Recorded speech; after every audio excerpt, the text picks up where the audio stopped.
Here are my 5 best tips for working with M-curl lashes. Tip number 1, direction is crucial.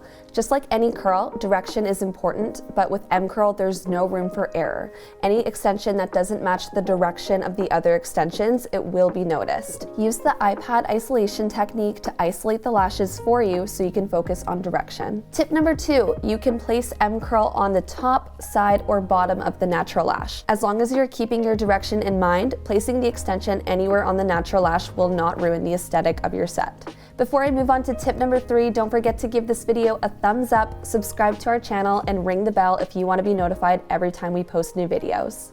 Tip number 3, tell your client they should come in more frequently for fills. Because M-curl does not mimic the curl of a natural lash, it's a great idea to throw some shorter lengths in each section, aka use the feathering technique, because as the lashes begin to shed, there will be shorter lengths scattered throughout the lash line, making the grow out look much more natural.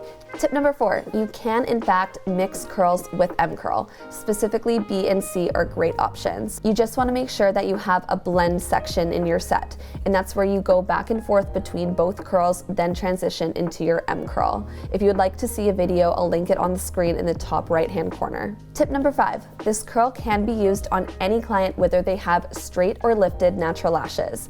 It's such a great option for clients with straight, downturned natural lashes because M-curl has a straight base. So when it's applied onto a straight natural lash, there's a good amount of contact between the lash and the extension, which in theory will promote better retention while also offering a dramatic lift for a noticeable result. When used on clients with lifted natural lashes, the result will look even more dramatic because you're pairing a lifted curl with lifted natural lashes. So this will make the curl look even stronger. And Caitlin is a great example of this because her natural lashes are curled, so you can definitely see how extreme the M-curl looks on her. So there you have it. Those are my 5 tips. Thank you so much for watching.